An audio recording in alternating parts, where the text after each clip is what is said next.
Jadi gini Tat. Wis. Besti ya. Gak apa-apa. Gak apa, nyantai aja nanti kok. Gak apa-apa, santai aja Tio. Gak apa-apa ya Ustaz. Gak apa-apa dong. Kan saya mau nanya soal jodoh ini Tat. Banyak yang bilang biasanya jodoh kita itu adalah cerminan kita. Tapi jika si cowok pernah punya latar belakang yang kurang baik, terus mendapatkan wanita yang baik-baik, yang mungkin lempeng-lempeng aja, apakah itu adil buat perempuannya atau sebaliknya? Karena kan itu tidak mencerminkan yang orang bilang tadi Ustadz. Nah, yang kedua ya Ustadz. Iya bro. Iya. Boleh ya? Lanjut. Ya. Nah, Boleh Ustadz? Boleh. Nah, yang kedua Silakan. gini Ustadz. Menikah itu kan ibadah ya Ustadz. Selain menikah tujuannya buat ibadah dan melengkapkan separuh agama kita, Allah kan menjanjikan ketika menikah akan membuka pintu rezeki. Tapi kenapa Ustadz? Banyak kasus perceraian itu masalah ekonomi. Dan masalah ekonomi ini ada di nomor 2 dari banyaknya alasan perceraian. Jadi mohon penjelasannya Ustadz agar saya kelak entar memiliki pasangan hidup atau menikah lebih paham dan lebih mengerti buat gimana menyikapinya. Jodoh itu adalah cermin ataupun pelengkap dalam hidup kita. Jadi kayak yang melengkapi kita, yang mensupport kita, yang mengerti kita. Kan ada istilah sakinah. Sakinah itu adalah ketika kita ngerasa tenang tanpa paksaan. Mawaddah itu ketika kita ngerasa dicintai. Rahmah itu ketika kita ngerasa dimaafin. Jadi dia toleran sama kita. Kalau kita salah, dia oke, nggak apa-apa. Nanti dikasih kesempatan, dinasehatin. Itu namanya rahmah. Jadi kalau ada 3 hal ini, insya Allah itu jodoh kita tuh. Kita tenang tanpa paksaan. Kita merasa dicintai, diperhatikan. Terutama buat cewek nih. Ketiga, dia tuh rahmah banget. Dia tuh kayak pengampun banget gitu. Kalau ada apa-apa dia maafin, dia ampunin, dia tolerir, dia nggak langsung menghukum atau marah-marah. Itulah jodoh. Tapi kenapa ya ada orang yang nemu pasangan justru nggak jadi cerminan, nggak jadi pelengkap bagi dia. Berarti itu bukan jodohnya, tapi itu ujiannya. Berarti itu ujiannya. Sayyidah Khadijah sebelum menikah dengan Nabi Muhammad 2 kali diuji dalam perjodohan. Menikah yang pertama suaminya meninggal, menikah yang kedua bercerai. Apakah itu jodohnya Khadijah? Bukan. Kedua laki-laki itu adalah ujian bagi Khadijah. Yang satu ujian karena kehilangan, yang satu lagi ujian karena kekecewaan. Tapi dengan ujian-ujian itu, tadi kita jawab, bisa taisir, bisa tarbiyah, bisa taubah, bisa apa satu lagi? Takhfif. Maka Khadijah belajar banyak hal. Khadijah mendapatkan banyak hikmah sampai kemudian Khadijah ada di level yang pantas untuk Nabi Muhammad SAW. Bertemulah dengan jodohnya itu Rasulullah SAW. Jadi ada yang langsung ketemu jodohnya, ada yang diuji dulu dengan pernikahan yang gagal atau hampir menikah nggak jadi dan seterusnya. Semua itu adalah ya tadi jalan-jalan takdir.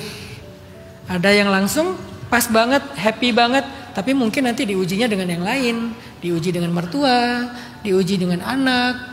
Ya ada aja. Karena kalau Allah ngasih kesulitan, karena pengen Allah kasih kemudahan. Ya kita tinggal minta, ya Allah jangan engkau berikan saya ujian yang saya tidak mampu memikulnya. Ya Allah jangan berikan saya ujian yang berat. Ya Allah kalau perlu berikan saya anugerah-anugerah saja. Walaupun Allah maha tahu apa yang terbaik buat kita. Jadi Tio, emang kayak gitu. Ada yang memang langsung ketemu cermin, ketemu pelengkap dirinya. Ada yang ngelewatin jalur takdir tadi. Yang kedua, katanya nikah itu membuka pintu rezeki. Kenapa ya banyak yang cerai karena ekonomi? Nabi itu pernah bilang, hampir-hampir kefakiran mendekatkan orang kepada kekufuran. Sampai ke Indonesia kalimatnya berubah. Kemiskinan lebih dekat kepada kekufuran. Sejak kapan hadisnya jadi kemiskinan? Islam tidak mempermasalahkan kaya miskin. Islam mempermasalahkan cukup dan fakir. Cukup itu artinya qanaah, muqni', Sedangkan fakir itu selalu ngerasa kurang. Jadi kadang orang udah kaya pun masih tetap fakir. Dia udah berkecukupan, dia udah mapan, dia udah punya penghasilan yang luar biasa, tapi selalu ngerasa kurang. Kenapa? Dia comparing dirinya sama orang lain yang lebih mungkin secara angka, sehingga tetap aja ngerasa fakir. Jadi yang sering menyebabkan orang gak nyaman dalam hidupnya itu bukan kemiskinan, bukan faktor ekonomi, faktor kefakiran. Kalau dia orangnya qanaah, kalau dia orangnya muqni', insya Allah dia akan bertahan. Tapi kalau orangnya tidak muqni', tidak qanaah, tidak bisa menerima, dia selalu menuntut lebih, apalagi kalau dia udah compare dengan yang lain, itu si fulan. Kadang-kadang ada orang yang dikasih nafkah sama suaminya UMR, dia muqni', alhamdulillah. Ada yang dikasih 10 kali lipatnya, 35 juta, masih ngerasa kok cuma segini ya bulanan aku 35. Kenapa? Karena dia ngebandinginnya sama yang 50, yang 100, artis. Ada yang pernikahannya sederhana aja, cuman kayak makan-makan kecil gitu, dia udah bahagia. Ada yang pernikahannya tuh udah nyewa gedung segala macam, gak bahagia. Kenapa? Kurang besar angkanya kayak artis yang sekian miliar misalnya. Ini bukan tentang masalah angka, ekonomi, finansial. Ini masalah ridho atau enggak ridho, qanaah atau enggak qanaah. Sehingga orang yang selalu merasa kurang ini dalam Islam disebut dengan fakir. Sedangkan orang yang hartanya pas-pasan disebut dengan miskin. Kadangkala orang miskin itu justru lebih bahagia. Kenapa? Dia selalu ridho, dia berkenan dengan apa yang dia dapatkan. Walaupun bukan berarti dia berhenti ikhtiar, tetap ikhtiar semaksimal mungkin. Tapi dapat berapa hari ini dia terima. Atau dia udah mengusahakan sekian tapi malah rugi, dapatnya cuma setengah, dia terima. Itu namanya orang yang qanaah, orang yang ridho. Sehingga Nabi SAW bersabda, "Man radhiya biqalilin minar rizqi, radhiyallahu minhu biqalilin minal amal." Siapa yang ridho dengan rezeki yang sedikit, Allah juga akan ridho kepada dia dengan amal yang sedikit. Saya tahu diri lah, kalau amal saya itu sedikit pas-pasan. Jadi saya kalau dikasih Allah ya saya ridho, berapapun yang Allah kasih saya ridho. Atau diambil dari saya ridho. Ya terserah Allah aja lah.